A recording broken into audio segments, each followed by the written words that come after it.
In the world of comics, some stories don't just turn heads, they shift entire timelines. We're talking about defining events that rock the multiverse, from the rise and fall of Jean Grey in the Dark Phoenix Saga to DC's crisis epics that rewrote history and the battles that tore heroes apart in Civil War. These weren't just story arcs, they were earth shattering moments that redefined what comics could be. Today, we're looking at 20 comics that didn't just leave an impact, they left a mark. We'll break down what they're worth in today's market, how they're holding up in CGC census number, and why they still matter. Here's Creator Spotlight, defining events.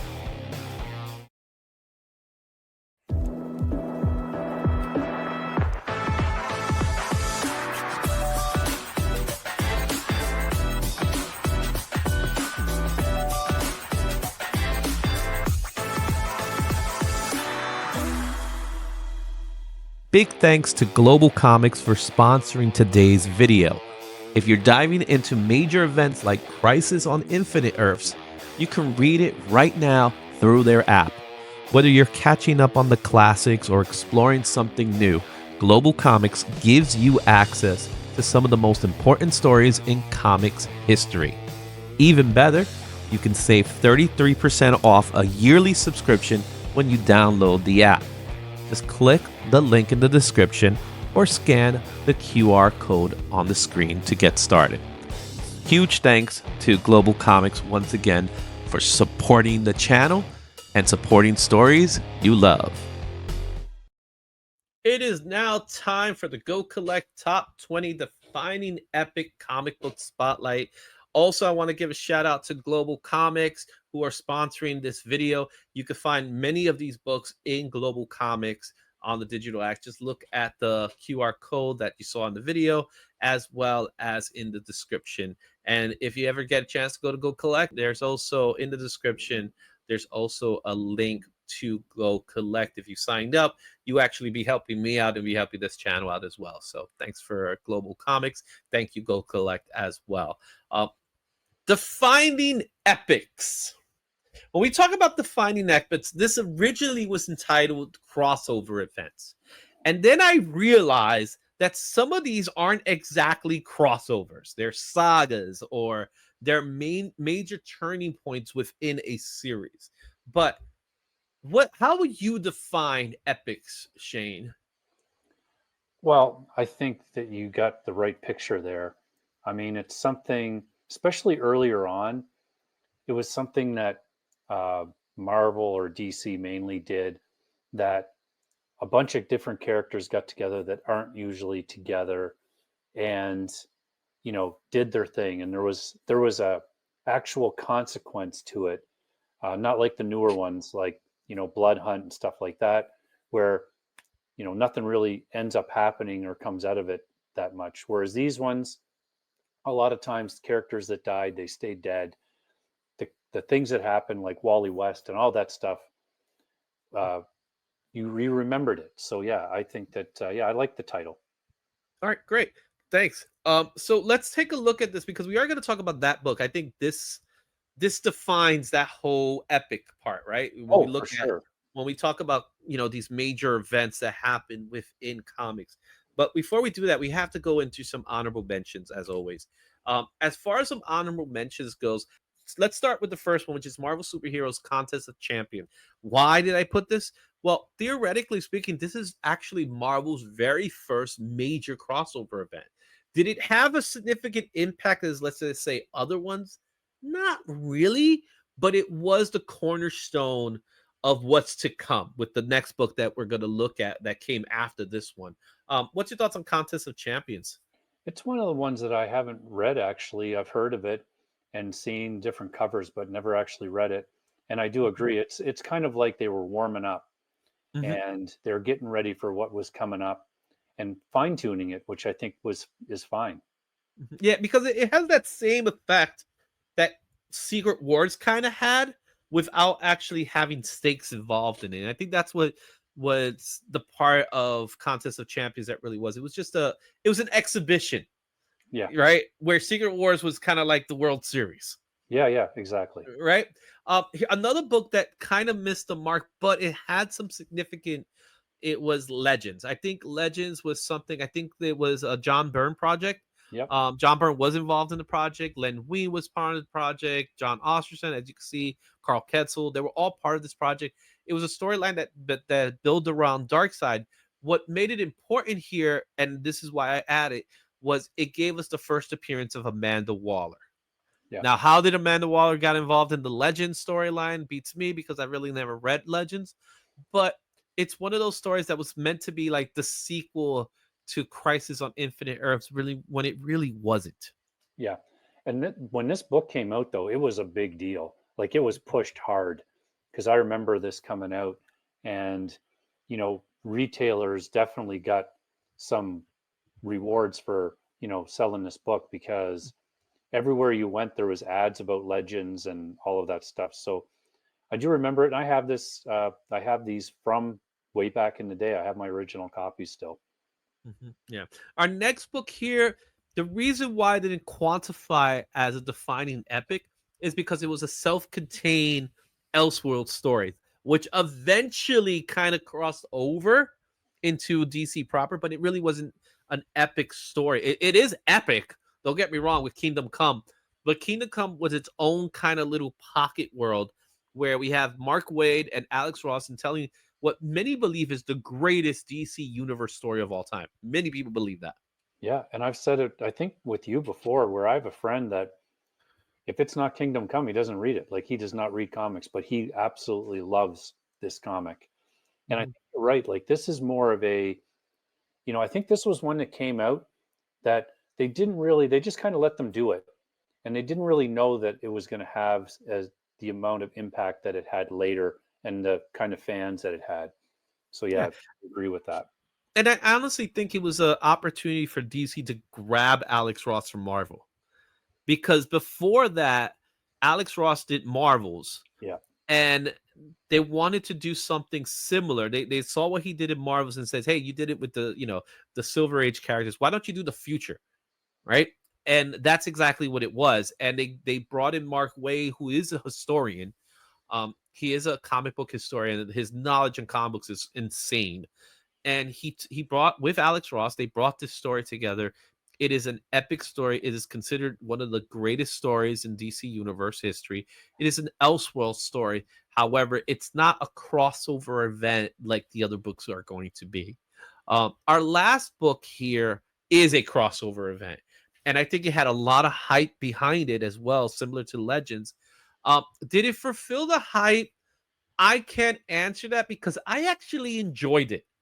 Oh, so But did I. what I will say about Avengers versus X-Men is it appears to be the book that people are going to eventually have to read in order to get to Doomsday, because a lot of people are discussing that Doomsday is secretly going to be an Avengers versus X-Men story. So people are starting to pick this book up and they're starting to read it. The only thing that I had a problem with was their depiction of Cyclops.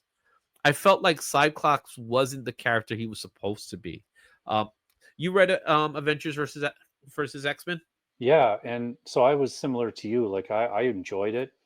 I thought, like in particular, one of the books that came out of this, Uncanny Avengers, when I read it, I was like, of course. Why wouldn't there be like X-Men on the Avengers team? Like it just kind of blew my mind in a way that I hadn't thought of it before. And I had been reading comics for decades at that point, and I just thought, yes, of course, Uncanny Avengers. So I love that title. I thought having Avengers and X-Men together on the same team made for great storytelling, and I did like this run. Yeah. All right. So those are your honorable mentions. Let's start it off with the first book to really start the crossovers. Our first book is Flash 123. This book came out in 1961 for DC Comics. High sale of this book is $21,050 at a 9.4. That was in September of 2016. $600 for 3.5. That was in November of 2024. The raws are going for $219 at a good grade. That's the average. and 5.5 is the average for $625. There's currently 1,613 copies in the census. This book, though itself, it's not a major crossover event book. It leads up to a crossover event, which is the how it all began. And this is the DC multiverse. This is the book that started the DC multiverse, where we have Silver Age Flash, meaning Golden Age Flash, and it introduced the concept which led to future crossover events. Yeah, I love this cover. I have this search saved in eBay just to, in case there's one that pops up that is a good deal. Mhm, I think it's great. mhm. Yeah, it's pretty cool because Flash kind of is the character that started the Silver Age. So, well, not kind of, he did with Showcase. And I like the fact that they did this. And all it was planting little seeds. They may have not known that at first when they first did the story, but it just planted seeds of what's to come. And I love the fact that they did that. That's Oh yeah. why this book is kind of like the precursor to what's to come. Oh, I agree for sure. We got to talk about the Dark Phoenix Saga, but really we got to talk about the Phoenix Saga as a whole.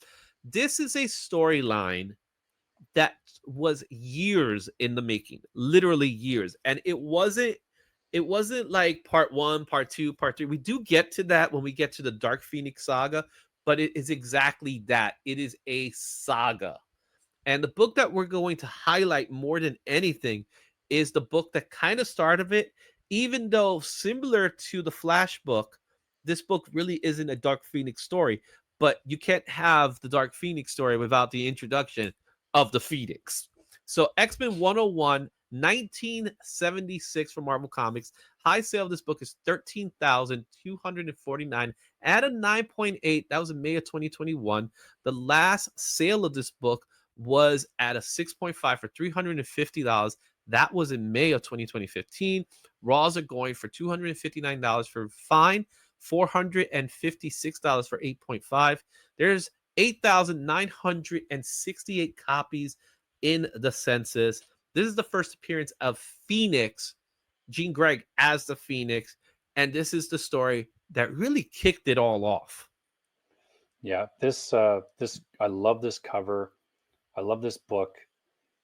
This whole run obviously was so good. I have pretty much from this on. I need to fill in my 95 to 100, and I love a lot of stories from this run, and this one in particular I really like. Mhm. And I was curious about this since we're talking Dark Phoenix. Why do you think that they just can't get this character right in the movies? Because it's a complex story. And what makes it complex is that you have elements of cosmic forces. It's also grounded, and you have to build upon. You cannot build upon it in the way that we're doing it. They're trying to build upon it within 2 movies, I know. right? That's not how it works. And then the worst thing is, here's what really happened. So when they did the first Phoenix story, which is X-Men 3, right? Yeah. Simon Kimber, who was the producer, he wrote that story, and it went through. It was supposed to be with Singer, and then he got pulled out. You had someone else that came in and directed and did whatever they did. They didn't fully get the story, and they went one direction with it. Epic fail. It actually restarted the franchise. Yeah. So what they did was, Wolverine kind of restarted the franchise, but that one kind of was the start of the Yeah. X-Men franchise is going to get destroyed, and we're going to have to reboot it. So when they did the reboot, they said, "Oh no, we're going to do it right." Well, you had the same writer, Yeah. and it was his first Oh, movie as a director. I just This, so you have literally the same guy who did the first movie said, "We're going to get it right," and he did pretty much the same crap, I know. I never right? understood that. So that's what ended up happening. Um, as far as the Phoenix go, because they're gonna come back to the Phoenix. It's inevitable. You're gonna come back to the Phoenix sooner or later.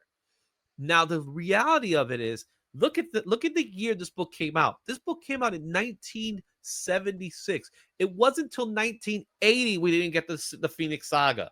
Yeah. So you had a 4-year period where Chris Claremont, John Byrne were planting the seeds to what this story is going to become. Yeah. Now we all know that the end result wasn't something that they both agreed upon, but still, they made it an epic. They made this story count. And with the amount of time as a reader, you were invested because you already had 4 years of stories that was being built upon to get to where we wanted to get to with the Oh, story. yeah. So 100%. And that's where it failed. It failed because what should be a TV series, they want to pull it into a movie. yeah, and instead of like bringing in, I don't know, maybe the guy that wrote the book, you know, bring him in to write one of these, especially after the first one didn't do well. Hey, Claremont, would you mind writing a screenplay for us? Who knows? Maybe they did. And he goes, "You want me to do this so you can do it in 90 minutes? I'm out because it ain't going to happen. You're not And going to do it." he said that in plenty of interviews where he says, "Hey, this is a story that had time. It had time to build. You Yeah. can't build it. If anything, this should be built as a trilogy, Oh, I right? agree. Yeah.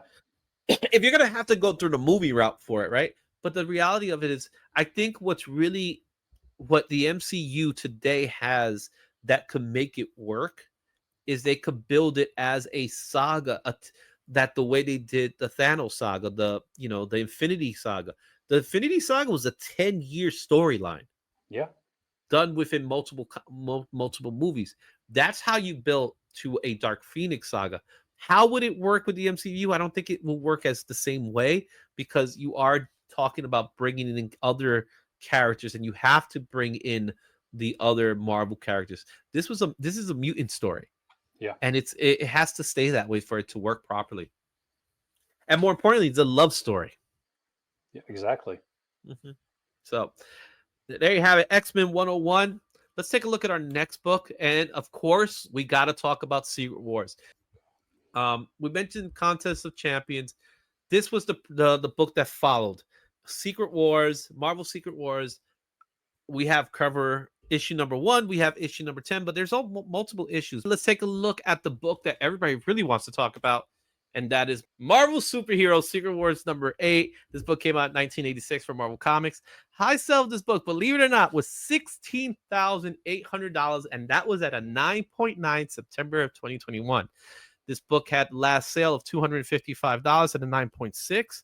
And the Raws goes for about $152 at a very fine, while 9.8s are going for $467. Uh, Shane, this is a book that has a very high census count, one of the highest, in fact, at 33,664 copies in the census. This is the book that gave us the alien symbiote that we will know to be Venom. But more importantly, when we come to Secret Wars, it was a commercial success that was a toy tie-in. It also introduced the black suit, as you see here, and a brand new Spider-Woman. But it's so much more than that. Talk to me. Oh man, there's so much to talk about with this issue. I mean, just look at the census count, like you said, and it's crazy. And just imagine how many, like somebody, this is not a cheap book to pick up, No. like raw. And how many did that person send in to get a 9.9? Because there's no way it was their only copy. They were probably sending in, whoever has that or had it originally was sending in multiple stacks of Yeah. 25 books. um, just amazing. And then you go to the content of the actual book. I absolutely love Secret Wars. It's probably my top Mhm. epic book for sure. I thought the series was great front to back. I like the interaction of all the characters. I have at least 3 or 4 different versions of this Mhm. series in total, and I love it. I love reading it. I reread it probably every year. Yeah. Mike Zack doing the artwork, Jim Yeah, Shooter doing the story, John Beatty doing the inks. It is one of those perfect books. And to think all this was because of a toy line. yeah, That's how it originates from. It originates from a toy line. But as you see here, we get an all new Spider-Woman. We get Doom being Doom, yes, right? Doom really dealing with the situation with the Beyonder. You had Battle World. Um, And then to top it off, you have the Thing leaving the Fantastic Four as well. So that's part of the story. So there's a lot going on. This is one of those stories that actually had stakes, where Contest of Champions, like we mentioned before, was an exhibition. It was like, let's see how it works. Yeah. This is the main event. Yeah. If I live long enough, I'll see some kind of recreation of Doom trying to talk to Galacticus, because those parts in the book were amazing. Are you referring to Beyonder? No, when he at certain points he would like fly up, and when he Mhm. got a portion of Are you Beyonder's talking about power. Galactus? Yeah. Oh, you said Galacticus. It's Oh, sorry. Galactus. Yeah, Galactus. Yeah, Galactica is the girl. It's his Right. daughter. Right, his daughter. Mhm. Yeah. Yeah, you're absolutely right. That's why Doom is such an iconic character. And like I said, they better do him right. Yeah. They better do him right, or else that's it. Yeah, I think if they don't do him right, that's it. It's over. That's my personal opinion. All right, let's Yeah. take a look at another earth-shattering story. But this is probably, to me personally, you can't get bigger than this book. And what I'm referring to is Crisis of Infinite Earths. You can't get bigger than scope. This was the story up to pretty much to end all stories.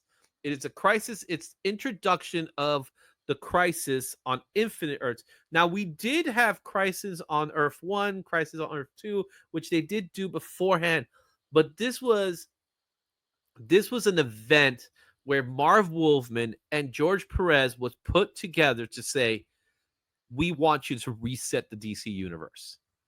Yeah. And can you do it? And Marv Wolfman said, well, I'll try.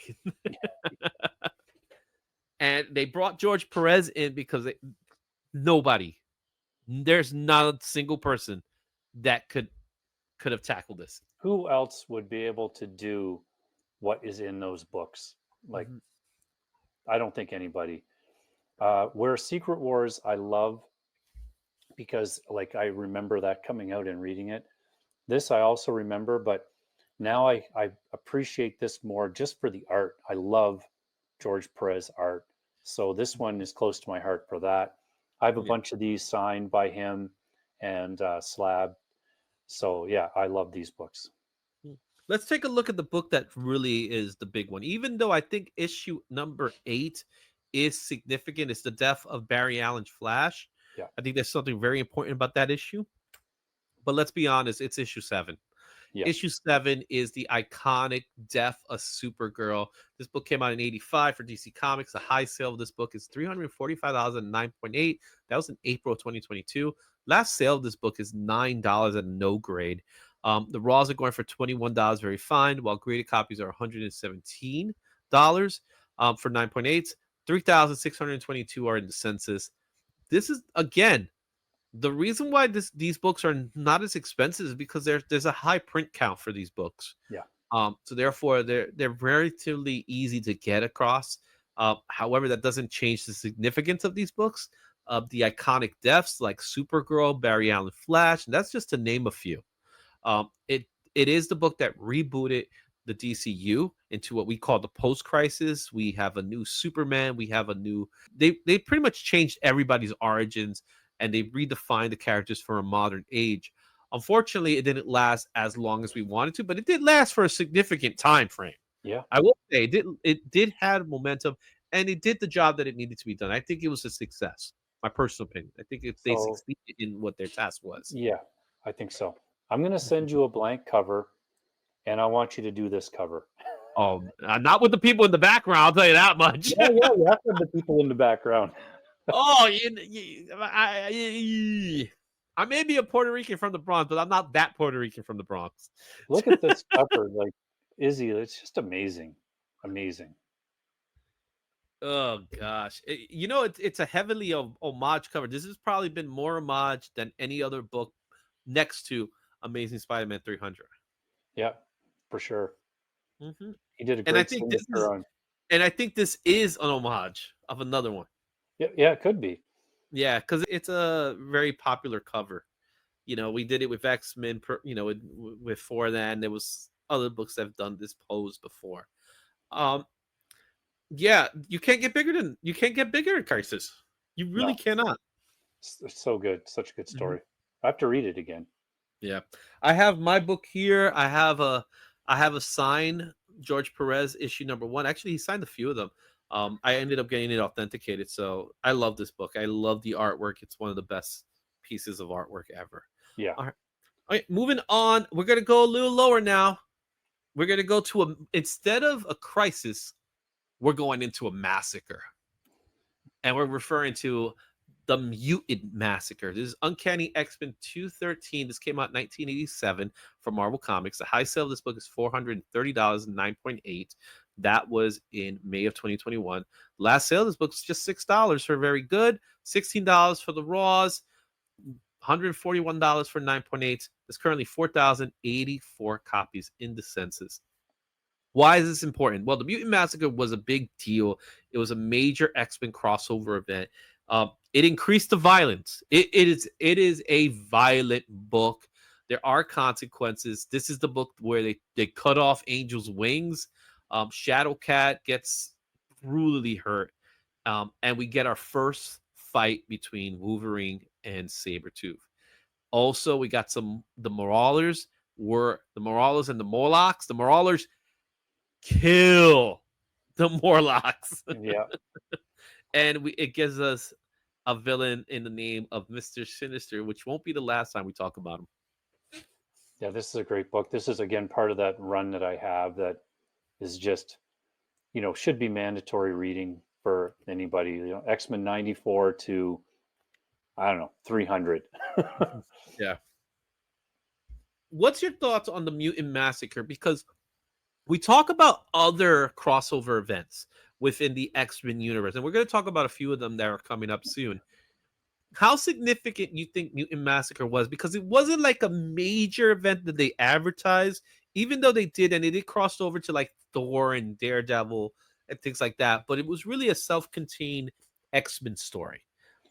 Yeah, I really liked it. I liked because this also, I believe, excuse me, contains the kind of one part of the arc was that Storm becomes depowered Mm-hmm. and has to, fight for the leadership of the X-Men and also takes over the leadership from Callisto of the Morlocks, which I thought was super interesting. And, I love Storm as a character too. So seeing these books in this kind of range, the Mutant Massacre range, and you're right, the Marauders were like brutal, and it kind of opened the door for that kind of story. Yeah. It's a great story. Go check it out. Very inexpensive. These books are really, really cheap, but they're so worth reading because, again, Chris Claremont is giving you master storytelling with these. You care about these characters. Um, Speaking of which, let's go to our next X-Men crossover event that we could talk about, and that is Inferno. So we have Uncanny X-Men 239 in 1988, Marvel Comics. This book came out. This book is $660 and 9.8. That was the high sale, and that was in June of 2021. The last sale of this book was $24 at a very fine. Raws are going for $11 at a fine. 9.8s are going for $136. There's currently 1,440 copies in the census. This is the first cover appearance of Mr. Sinister, but it's also the first cover appearance of Madeline Pry as the Goblin Queen. This is really an X-Men X Factor storyline, even though you have the New Mutants are also part of this. Talk to me a little bit about Inferno. Now, I skipped Fall of the Mutants because Fall of the Mutants was like 3 self-contained stories. Uh, Yep. but Inferno was a crossover event between all these characters. Oh yeah, and Inferno books also went out into the other titles as Yeah. well. There was a little bit of crossover with them. I again, you got Mister Sinister, Goblin Queen, like just great storytelling. I really liked anything to do with magic as well, like her corruption and all of that, uh, and how they because you didn't see a lot of the mutants in or the X-Men in other titles. So whenever they did that, I always was interested in that. Yeah, and I like what they did with Madeline Price's character. They turned her into the Goblet Queen. They gave her some kind of story with it. Um, and then of course they made it into X-Men 97. That was part of the first story arc in the Yeah. whole story. So this is how we get a character like Sinister, who, to be completely honest, he's kind of a hokey villain in a weird way. But when you really, when you really look at his character, but then he ends up being sinister. His namesake, really, and how he manipulates characters, how he is able to do these things, and then the corruption of Elandra with the demon that takes over her with magic. All these stories, all these elements are brought into the story, and it really makes it like really hell on earth. Really was hell on New York, really, more than anything, because like you said, it get crossover with Spider-Man and other books like that. Um, Inferno's one of those stories that a lot of people don't talk a lot about it, but it is a really good story. Now Yep. we're gonna move on to a story that a lot of people talk about. In fact, this was the whole premises behind the MCU, and this is the Infinity Gauntlet. We're taking a look at issue number 1, 1991 from Marvel Comics. The high sale of this book is $405, 9.8. That was in January of 2022. Last sale of this book was $200 at a 9.8. We're also going for $16 near mint, while the graded copies are just below that 200 mark with 191. There's 13,468 copies in the census. The significance of this book: Thanos uses the Infinity Gauntlet to erase half of life. This also establishes Thanos, the Infinity Gems, and inspired the Infinity Saga, and it elevated my favorite character, Adam Warlock, which led to multiple sequels like the Infinity War, like the Infinity Crusades, and anything else that came afterwards, pretty much.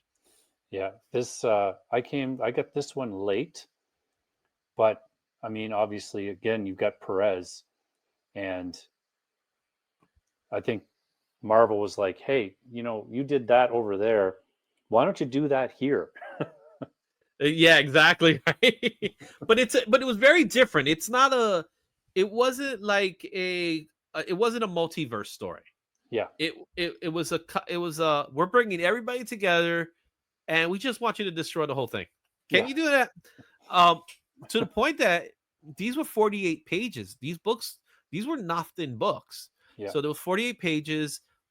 He didn't even finish the run. They ended up passing it up to Ron Lim, I think, in like an issue 4 or something like that. Um, but still, epic storytelling. Jim Starlin at his finest. Adam Warlock doing what Adam Warlock does best. That's why I like this. Was the book that really got me hardcore into comics. Like, I was into comics prior to this. Like, I was buying comic books on the norm. It wasn't until Infinity Gauntlet came that I said, "Holy crap, this is awesome." Oh, You know that's what I great. mean? Hmm. Yeah, that's great. So go check that one out. Infinity Gauntlet number 1. Now let's talk about the book that's going to put our kids through college, right? Yeah. The epic Death of Superman storyline. Of course, we have to talk about Superman 75. Came out in 1993 for DC Comics. High sell this book is $155 at 9.8. That was in November of 2021. The last sale of this book, would you believe it, was $1 at a near mint. Amazing. Raws are going for $8 very That's fines, awesome. 9.8, $94. There's currently 4,414 copies in the census. This was a massive media event with millions of copies being sold. This introduced us to the villain known as Doomsday, but it also introduced us the storyline, because the Death of Superman is part of a 3-part story arc, right? So it's a trilogy, really. It is the Death of Superman, is the funeral for a friend, and then you have the reign of Superman. That's kind of where you put it all together. All right. So the reign of Superman introduces us to Steel, a new Superboy, which is Connor Kent, Cyborg Superman, who we end up is Hank Henshaw, which we learned a little bit, and then the Eradicator. It was multiple years of storytelling. It was actually like 3 years of storytelling in this, and it influenced adaptation. It even went as far as being adapted into movies. It was kind of played around in the movies, Yeah. not exactly, but it was kind of touched upon. I'm curious to see if James Gunn will do something with this storyline in the future. I'm not sure. Who knows? But talk to me about where you were when Superman 75 came out, because I could tell you where I was. So I remember there was a lot of hype, about this book, and I actually was a huge Marvel, more so a Marvel person at the time. Same So here. I didn't even buy this when it came out. Really? I picked it up like probably only a few years ago. I decided, you know what, I should really own this book. So I I think picked there's it up. plenty of copies out there. Yeah. Oh yeah. But just imagine how many people like got drawn into comics because of this book, because it was everywhere. Every news outlet was talking about it, and that drew in people to go buy this book. And a percentage of those must have decided to stick around. So it's Mhm. interesting to think of that. I agree. So I can tell you where I was. So when this book came out, I went to my local newsstand because my newsstand would sell comic books, and they were really good at taking care of them as well. So I go to the newsstand to buy this comic book, and we're talking about a standard newsstand, like a store with a line that has never happened before. That's awesome. There was a line going outside for this one book, right? That was going on. I was very fortunate enough to get 3 copies. I ended up getting the cover A, which is the cover you see there, and the polybag one, which is really the one everybody wanted. I ended up getting 2 copies of the polybag. I left one sealed, and then the other one I opened up and I took all the armband and everything Yeah. else that came along with it. And I remember buying it, and then I remember watching the news. So my mom was watching the Spanish news, and it's a Spanish 6 o'clock news, and the person that was the weatherman was wearing the armband. He was wearing the armband. They obviously they started talking about it. It was headline news, Yeah. It was and everywhere. it was the thing is, us comic book geeks, we knew what was going on. Yeah. We knew that Superman was going to return, Yeah. but people honestly thought he was going to die, and they Yeah. were going. You don't kill off money. Yeah. You know what I'm saying? So it was that, but what's really great was the way we all knew it was happening. It wasn't a spoiler.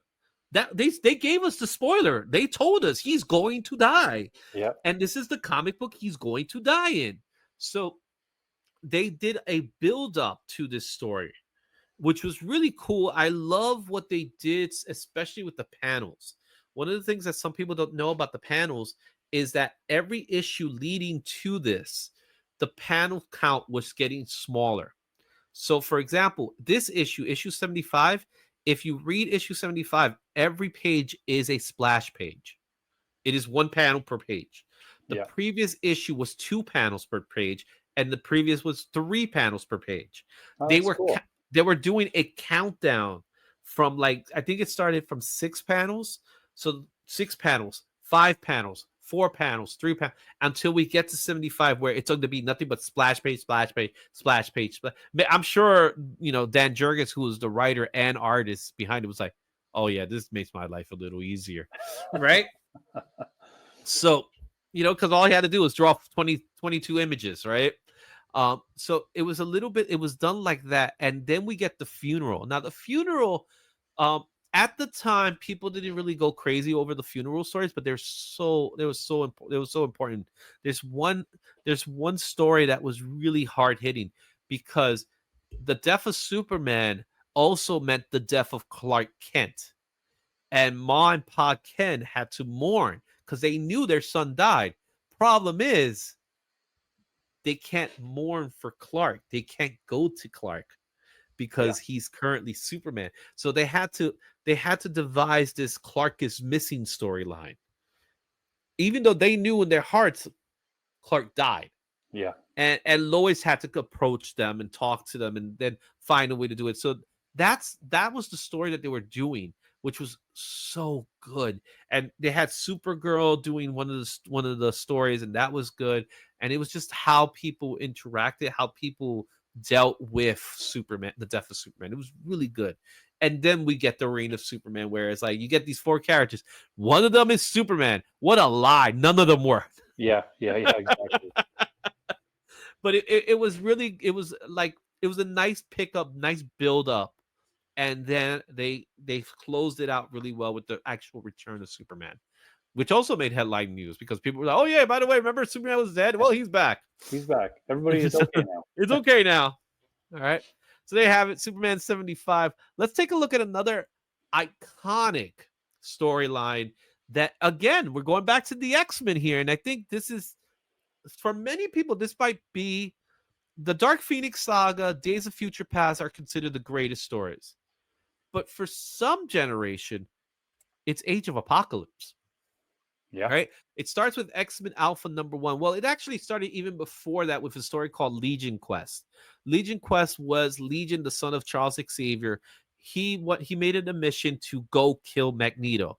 As a result, spoiler, he kills Charles, so he goes back into time to do it, and then he eventually kills Charles accidentally, and that led to what we call the Age of Apocalypse. This gives us the first appearances of Dark Beast, Blink, X-Men, which is Nate Gain, but it was an initiative to kind of like cancel all the X-Men issues, which they really weren't. They were just Right. doing the storyline for a few months, and then give us these new alternate realities where we have Wolverine, Weapon X. He has a lost arm. He's with Jean Grey. You got Cyclops as a villain, and Apocalypse is in this dystopian world that was created as a result of the death of Charles Xavier. You also have Rogue with Magneto. Yeah. So there's a lot of good stuff going on here. This book came out in 1994 from Marvel Comics. The high sale is $260 and 9.8. That was in December of 2023. Last sale of this book was $11 near mint. $9 is the fair market value for near mint copies. $78 is for a graded 9.6. There's currently 1,551 copies in the census. Enough of me blabbering. Talk to me a little bit about Age of Apocalypse. So I just want to focus on one aspect of this that I really enjoyed. I liked a lot of parts of it, but one of the long lasting things was X-Man. I Yeah. love that series. I still have it, and it went for, I want to say, 50 or 60 issues at least, Mm-hmm. and it was really good. I loved seeing like this. It was a perfect fish out of water story because he was, he's displaced and he's interacting with these characters, like these other characters, and trying to find a place. I just Mm-hmm. thought it was really well done. I really enjoyed it, and it Yeah. was all because of this book. Another character that really stood out was Blink. Yep. She was a character people really loved, and she ended up being part of Exile, so they kept that character. Because some of these characters, they outlived the Age of Apocalypse. Dark Yep. Beast being one of them. Dark Beast, the Sugar Man. Remember the Sugar Man? Yep. Who's just a big giant head. He's like MODOK's cousin. Yeah. But the Age of Apocalypse is a story that I think that's where the MCU will eventually land. I think they're going to get to that because that hasn't been touched. All the other, because you can't do Days of Future Past. What you did in the movies was already fine. They did a great job there, and you're not going to touch Dark Phoenix Saga. So what's the other one? It's got to be Age of Apocalypse, but you got to give us a good Apocalypse, which you haven't been able to do yet. Yeah, exactly. So we'll see how that turns out.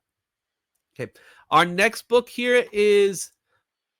So we're going to stick to the X-Men for a minute, but do you remember the X-Traitor?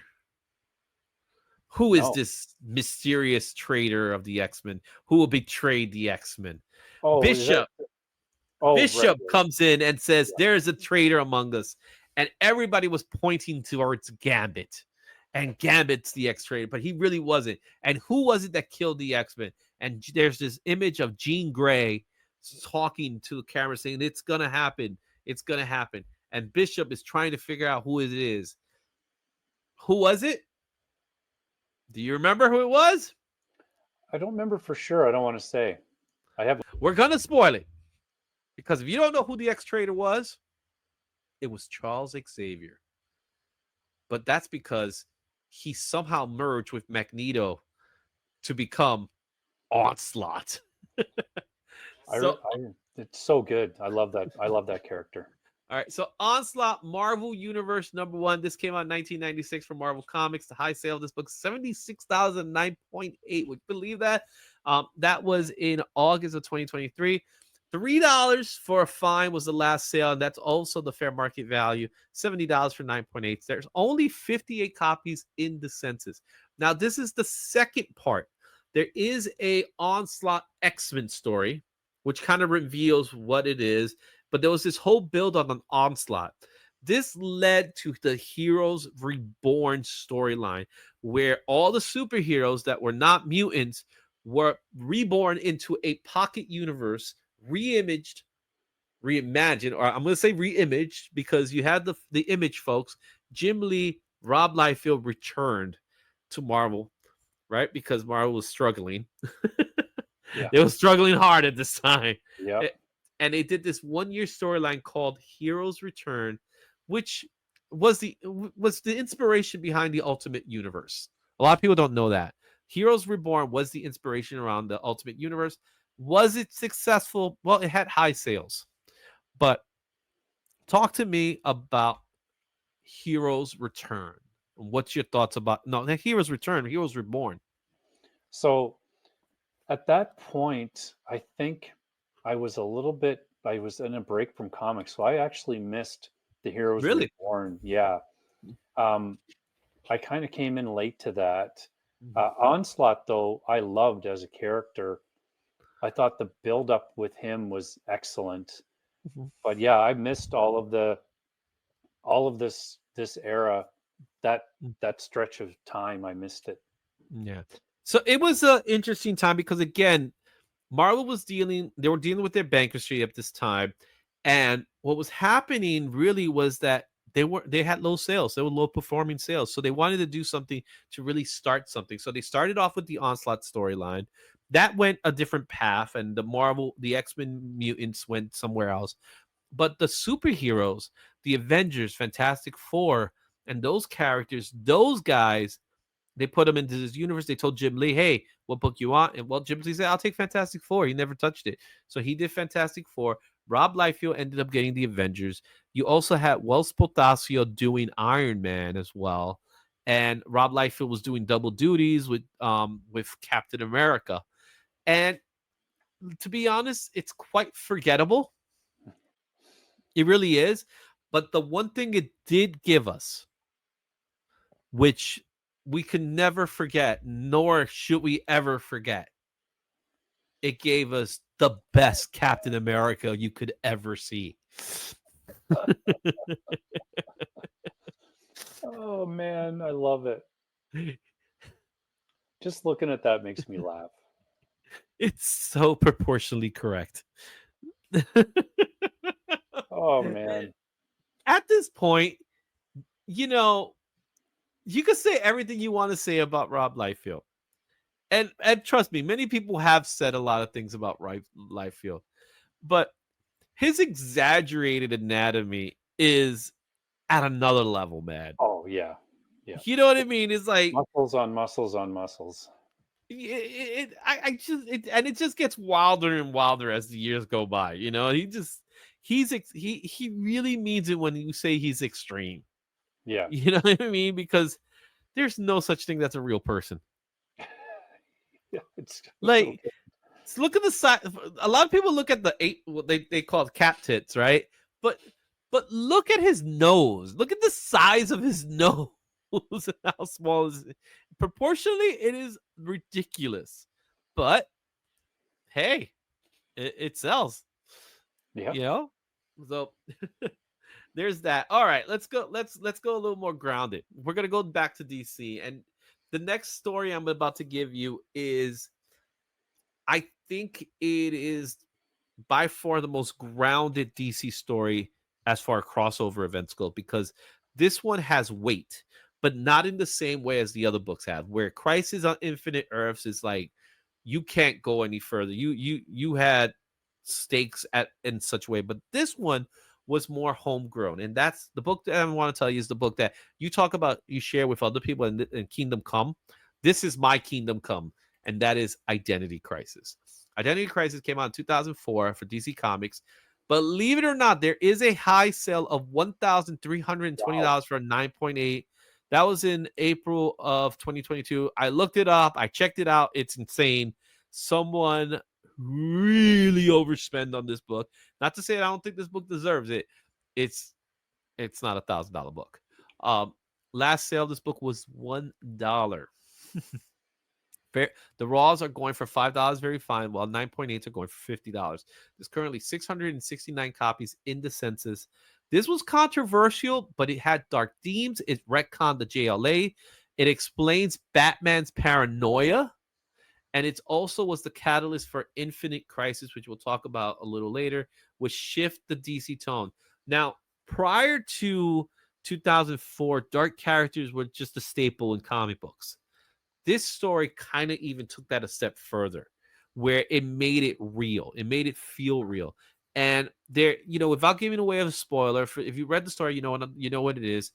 But the person that is depicted in this image of the death of the individual that you see here in the coffin, that's not a superhero.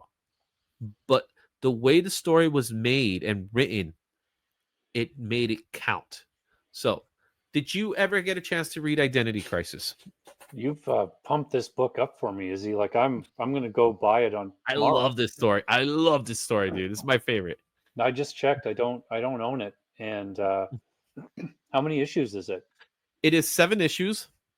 It's done by Brad Meltzer, who is an acclaimed novelist, and Rags Morales, who did the artwork. It is beautiful, man. It is like I said, when you read it, it reads chapter by chapter because it does have cliffhangers. My take on it is read issue 1, give it a day to marinate, go back the next day to read the next issue. You know what I mean? That's Yeah. how the kind of story. It's traditional comic book storytelling where it's like it leaves you off a cliffhanger and then you come back to it. That's how I read this story. Yeah, I'm But definitely going to track these down. but to me it is the best modern day crossover event. Everything that came afterwards, I don't count the way I count this book to me. That's how important this book is to me because it is grounded. Again, you talk about the paranoia of Batman. You talk about why Batman's paranoid. You talk about the stakes the JLA will take to stop something or to help something. That's the importance of this story and why this story is so important. So when you get a chance, read it and then come back to me and tell me what your thoughts on it. But definitely one of the best stories you've ever read. Well, I'm definitely going to pick it up for sure. Mm-hmm. And I'm not just saying that. This is the story. This is the comic book I give to people to read that don't read comics. It's like, you want comic books to feel real? Here's a story to make it feel real. And it gives you it what Identity Crisis does. It tells you what it means to be a superhero and the importance of having the mask, having a secret identity. Why do they have secret identities? That's the crutch of the whole story, the importance behind it. So Identity Crisis, go check that out. If you haven't read it, read it. Another story that's actually really good, and another story that I think was a big part of the MCU was House of M. This book came out in 2005. And for Marvel Comics, high sale of this book was 208,009.8. That was in July of 2021. Last sale of this book was $2 and no gray. It goes for about $8 raw, $140 for 9.8. There's currently 209 copies in the census. This is the popular Scarlet Witch loses her mind, pretty much. She warped reality.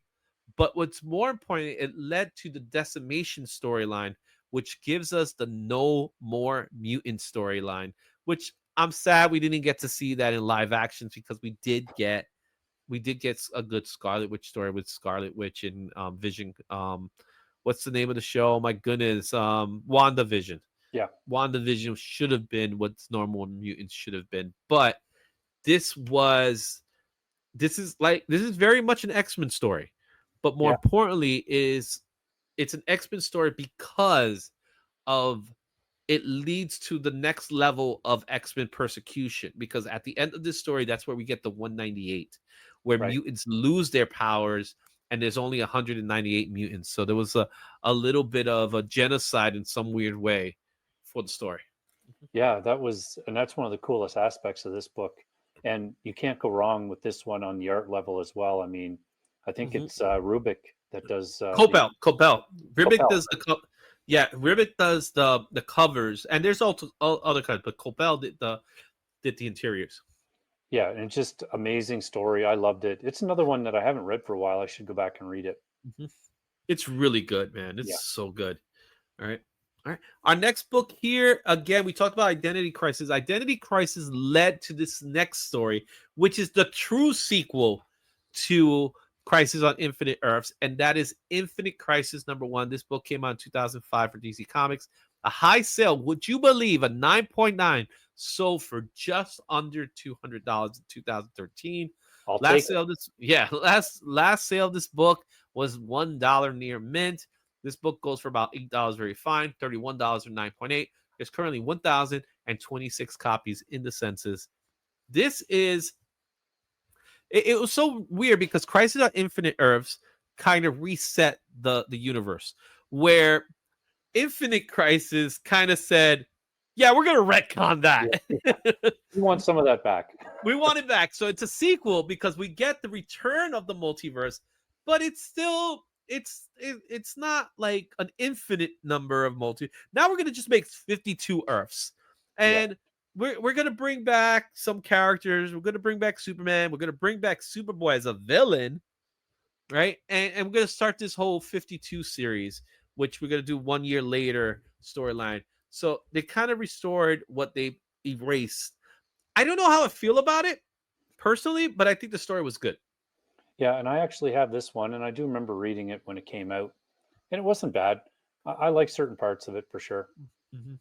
Now, one thing it did introduce us was a new Blue Beetle. Yeah. So the books that people really look for is issue 3 and issue 5. Issue 3 is the first appearance of Hyman Reyes, where issue 5 he becomes the Blue Beetle.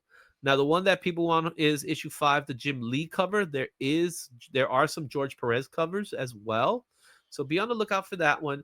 But Jaime Reyes is actually one of my personal favorite characters because one, he's Latino, two, he's a teenager, he's getting to understand this suit more, and I love the dynamic. We also had before Infinite Crisis, the lead up to Infinite Crisis, there was a story where it had a major death as well. So you have to read that one, which is like it's a prologue to Infinite Crisis.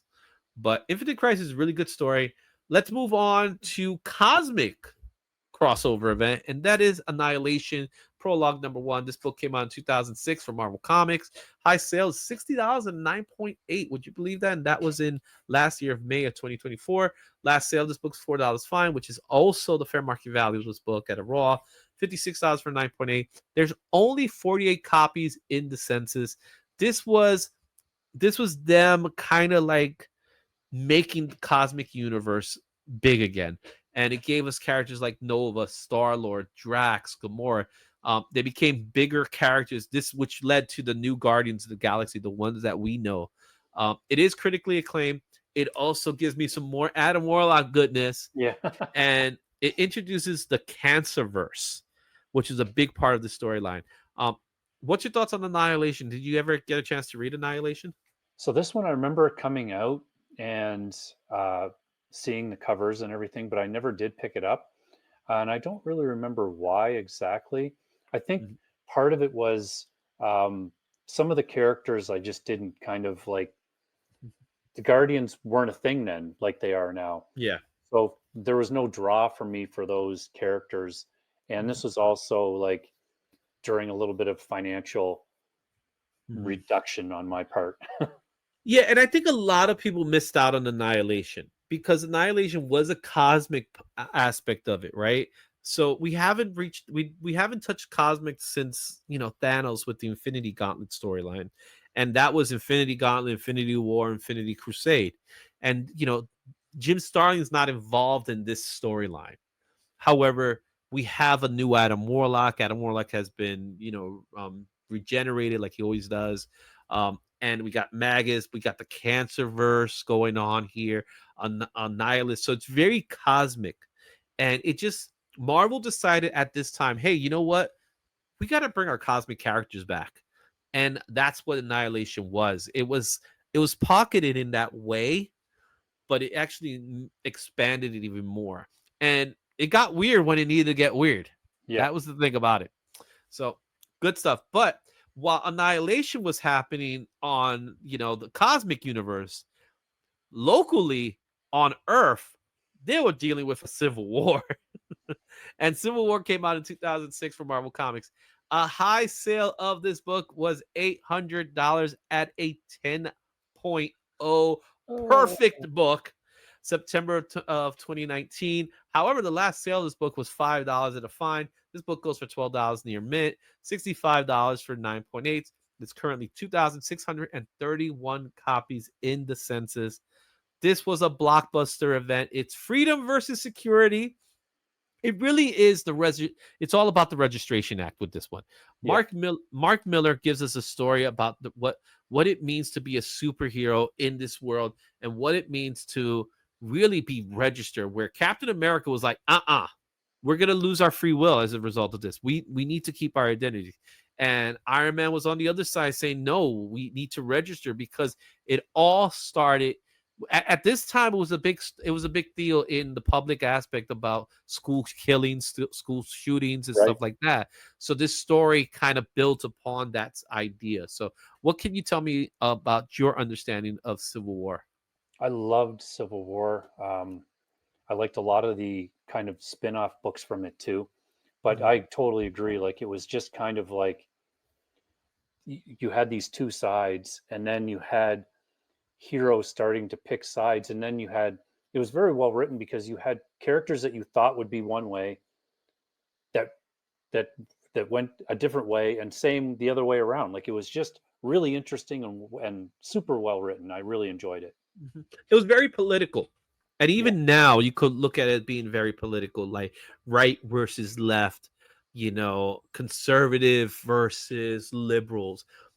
It was taking that aspect and just putting it within a superhero world, Yeah. where, somebody, like, how do we answer to all these killings that are happening? Well, we need to do this. We need to register heroes. Well, what about the mutants? Do the mutants needs to be registered? Because the mutants don't want that, Yeah. right? You do not want that. If you are a mutant, you do not want that, because again, that goes back to what they're dealing with. So there's that going on. But I think one of the biggest part of the story was the fact that Peter Parker unmasked himself. Right. That was huge. That was a big, big deal, which unfortunately got retconned, Yes. right? And they retconned it in like the worst way they possibly Oh, could. yeah. But it led to that. It led to the death of Captain America, which didn't last long either. But it also gave us what we ended up being one of the best MCU movies in Civil War. Even though it wasn't the exact one for one, it did took elements from this comic book. Yeah, for And sure. there, another thing that led to Civil War was another big event that was happening at this time. Now, during Civil War, there was a missing character. There was one really big missing character. Do you know who's the missing character? He's very Oh, green. just very green. Very green. The Hulk was missing. The Hulk was missing. What was Hulk? Where was Hulk during this time? If Well, you he was remember, having his own World War Hulk. World War Hulk, which led us to the next story. Now, World War Hulk is the crossover event, but before that, we had a story called Planet Hulk. Planet Hulk was the story where the Illuminati, at this time, they were formulated already. They decided that the Hulk was too dangerous for his own good. So what we're gonna do is we're gonna send them away. Yeah. And they put him on a ship. They send him away, and they send him to the planet of Scar. Yeah, no, is this? Yeah, I always mix it up, but they send him to the planet. He ends up, the ship ends up blowing up, and he ends up becoming a warrior gladiator. It's one of Yeah, the best stories in comics, really. And Bruce is now out of the picture, and it's all Hulk. yeah, And this Hulk becomes smarter with time. He becomes a warrior. Then he finds out he ends up getting married. He has a child and everything, and his wife gets killed. But he gets killed as a result of the spaceship that he was sent in. So what does he do? He goes back to Earth for revenge. yeah. And this story is amazing. So before we even start talking about the story, this book came out in 2007 from Marvel Comics. High sale of this book is $440 and 9.8. It was January in 2022. Last sale of this book was $15 near mint. The raws are going for about $11. The graded copies are going for $84 at a 9.8. It's 862 copies in the census. Let's talk about that one scene for me. So the first person he goes after, if you remember, is Black Bolt. Yeah. And can you tell me a little bit, so those people that are watching, can you tell me a little bit about who is Black Bolt and really what's his power? So Black Bolt's Inhuman, and most people, if they haven't heard of him, would remember him from Doctor Strange and Multiverse of Madness movie, where he was in that and, had his head caved in or whatever. Yeah. But he's an immensely powerful Inhuman that, if he even uses his voice in the smallest measure, can just destroy things. So that's Black Bolt. All right. Now, did you ever get a chance to read Werewolf Hulk? I have not read this one either. Okay, so I'm gonna give you a little spoiler because you're Okay. gonna love this. Because again, the first person he goes after is Black Bolt. So he has Black Bolt standing there. You have the Hulk standing in front of him. Now the Hulk knows who Black Bolt is, and he knows about his superpower, being the king of the Inhumans. He tells Black Bolt, "Speak." So Black Bolt speaks. And what ends up happening is everything surrounding the Hulk is like being destroyed.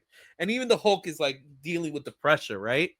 But Hulk being the strongest as he is, because he's at the angriest he's ever been. Because Yeah. a lot of people believe that Hulk's power comes from his anger, which I think some storylines say differently. But for the most part, he becomes stronger the more angry he becomes. So we have the most angry Hulk of all time. You have the Inhuman who, just by a simple whisper, could destroy anything around him. He's talking, and the Hulk decides to make him talk. He talks, and then the Hulk pulverizes him. He didn't kill him. He pulverizes him. It is like what Greg Pak did with John Romita Jr. and Klaus Janison with this storyline. It is so action-packed. It is such a great storyline because, again, you have a Hulk that he's the villain in this story, even though he's justified by his actions. Because all it is a revenge story. So really good stuff. Werewolf Hulk. All right, now we're going to go back into DC Comics. And with DC Comics, we got a storyline here that Jeff Johns wrote, but it's always been something that's always been part of the lore of Green Lantern. So do you know a little bit about the oath, the Green Lantern oath? I do know a little bit of it just from the movie and comics. Like I wouldn't be able to recite it or anything like that, but there's a part of the oath that's very important, right? It's known as, in the brightest day, in the blackest night, no evil shall escape my sight. Yada yada. Let those who worship evil's might beware my power. Green Lantern's light. Now that proves that I am a nerd. But the one thing about this oath that they never addressed in all the years that this oath exists is, when is the blackest night? Well, Jeff Johns decided to give us the Blackest Night. And this is a storyline that came out in 2009 for DC Comics. High sale of this book is $150 at 9.8. That was in May of 2023. Last sale of this book is $4 at a fine, $5 at a very fine is the fair market value. $130 at 9.8. There's only 164 copies in the census. That's kind of weird to me. But this introduces us to the Black Lantern Corps. Now, the Black Lantern Corps are lanterns that are dead. So this is technically a zombie story as well, You should right? have led with that. I'm telling you, man, it's crazy. So the Black Hand, who is kind of like a C-list villain, he has been selected to be like the leader of the Black Lanterns, and all they are is death. It's all death. This is what's called the Blackest Night story. It's a really good story by Jeff Johns. Ivan Reese did the artwork, beautiful artwork, but it's the story. It's the story to kind of like, this is what the oath was all about. This is the prophecy of the oath, because a lot of people looked at the oath and say, oh, it's just an oath. No, it's a prophecy. Yeah. Blackest Night was the prophecy. Then it led to Brightest Day, which is another storyline, which is actually pretty good too. But with this one is you got zombies. There's like a Firestorm version that's dead and things like that, because he died. He died in one of the other stories. I'm not gonna tell you which story, but when you read it, you'll find out where he dies. So all these dead characters are coming back, and they're being recruited as being the Black Lanterns. Because to be a Black Lantern, you have to be dead. Yeah. So that's I have a big list now for Wednesday. yeah. Oh, that's some good reading, man. This is like, to be honest, these are some good reading. So go check out Blackest Night. Here's one that I'm pretty sure you're familiar, because DC's at it again. They want to reboot. Yep. They want to reboot again.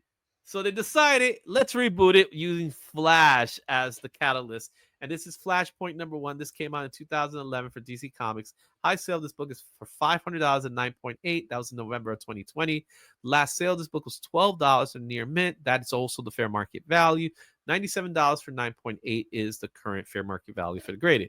There's 580 copies in the census. And Flashpoint is the reboot, yet again, of the DC universe, which gave us a new continuity, what we know today as the New 52.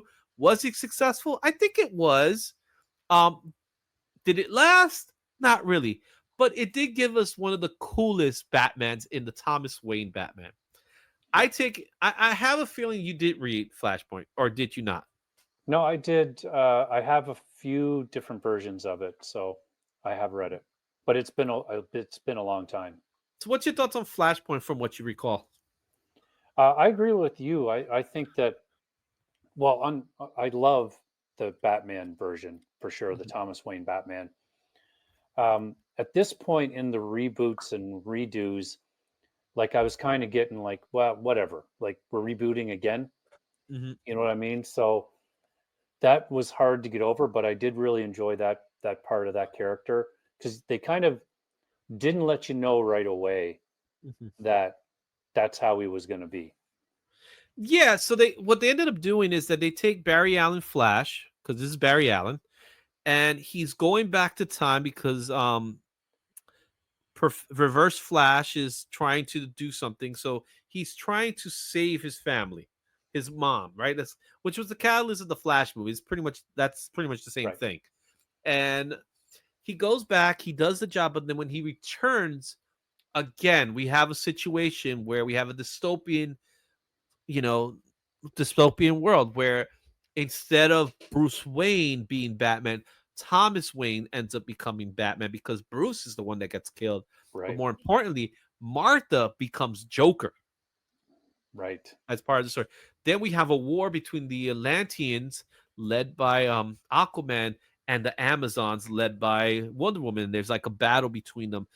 Superman has been deprogrammed, and he's been like stored away, to the point that he doesn't have the sun, so he's like a weakling. And pretty much if you watch the Flash movie, that's pretty much Flashpoint. Yeah. Right?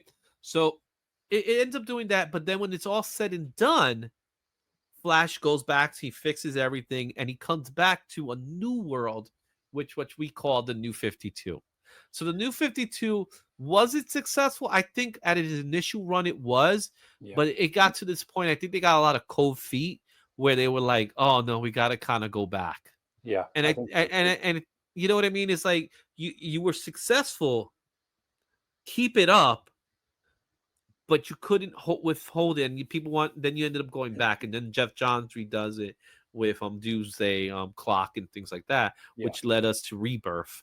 Rebirth, I didn't include Rebirth here because Rebirth is a weird crossover event because it's kind of like multiple crossover events, Oh yeah. and Yeah. that's where it to me got too diluted by then. So Flashpoint is a big part of it. And now we're gonna move on. We're gonna go back to Marvel because Marvel had their time where they needed to do some cleaning up, and they figured, you know what? Let's go back to a title. We're always big on wars.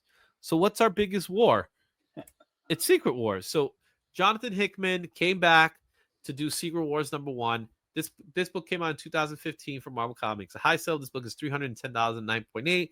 That was in June of 2022. Last sale of this book was 60,000, 9.8. Raws are going for $8 near mint, $41 for 9.8. There's currently 1,056 copies in the census. Secret Wars is, they ended up the concept of what's known as incursions. And what they wanted to do is they wanted to take everything that they have and kind of like what DC did with Crisis on Infinite Earths, because this is very much Marvel's version of Crisis on Infinite Earths.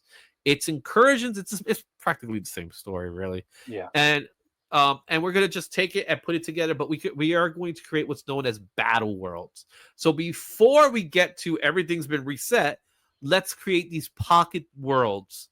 And in battle worlds, we got the Thor core, we got the Infinity Gauntlet world, we got all this stuff here going on.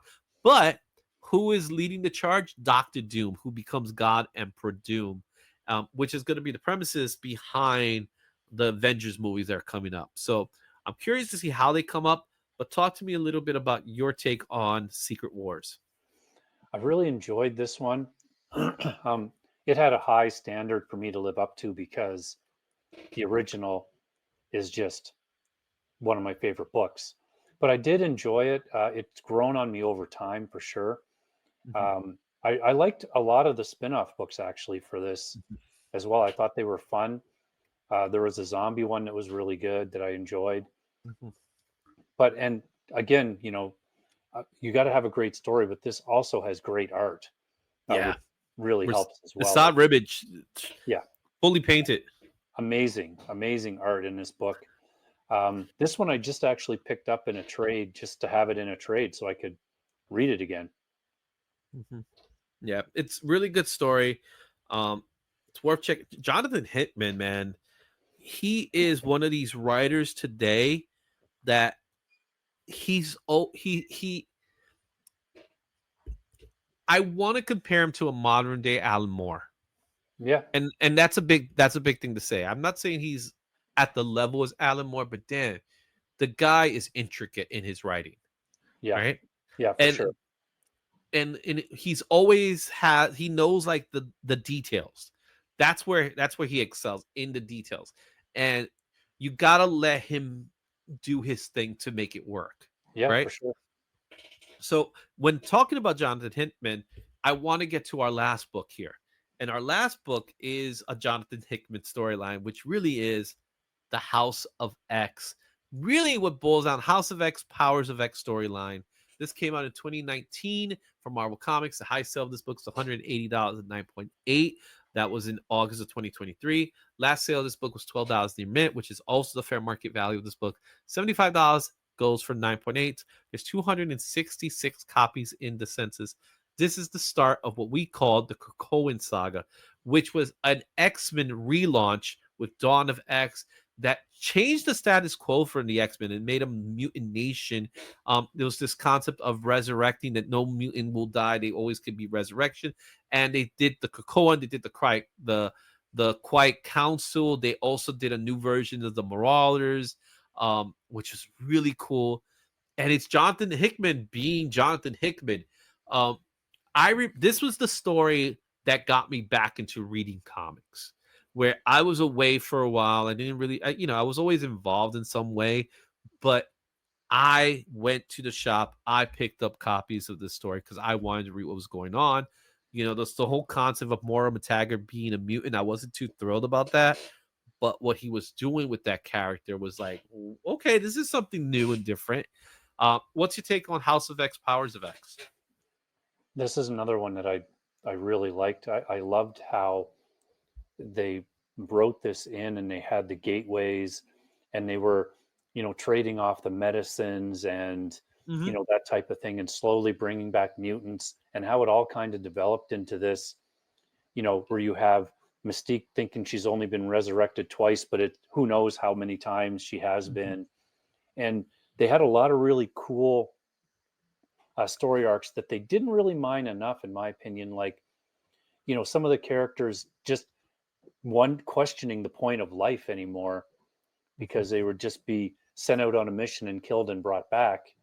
And they kind of touched on a little bit with Psylocke, but not enough, in my opinion. But I also thought that about Moira too. I'm Mm-hmm. like, oh, she's a mutant too. But how they did it was very interesting for sure. Yeah. And I think the whole resurrection of mutants, I think what Hickman was going for was something. And what ended up happening is that he left midway through the project. So he never got to see the project ended. And that's kind of where it fell off, really, when he left. Yeah. Because he was, for lack of a better term, he was the editor in chief in that storyline, right?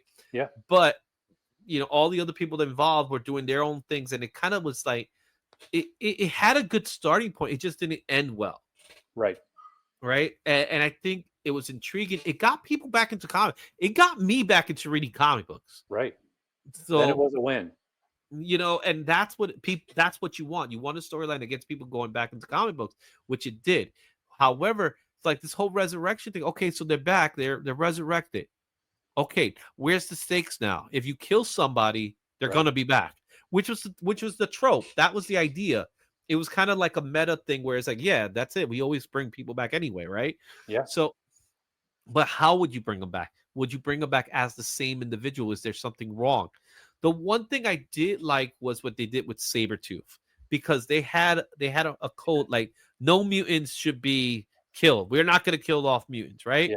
So what do? We exile them. Yeah. You know what I mean? But sometimes doing that is not a good idea either. Yeah. So because he's coming back and he came back. You know what I He's gonna be mean? mad. Yeah, you don't want someone like Sabretooth being pissed off right now. So I think that's what it was. It's had a good starting point. It just didn't end well. And Yeah. that was part of it. However, those stories are really good stories, man. House of X, Powers of X.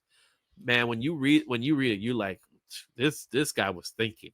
He was thinking. You had to go back and read it twice sometimes.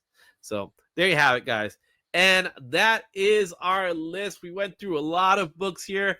We call it the top 20. We really did 20 books, believe it or not. We did 20 books. However, go check out these books. A lot of these books, you could find them in Global Comics. You could read them there. You can check the QR code that's in the description. Also, if you want to just read some good comic books, go check out these books out. You can read them digitally. You could go pick up trades. It is worth checking out. At Go Collect, you're going to see the article that's going to come out. If it hasn't come out already, the article with these books, as well as I'll try to throw in some other books that are part of that storyline so you can have that information as well there. We thank you for watching. If you like this, make sure you hit that like button, subscribe to the IzzyVerse, and we'll see you at the next one.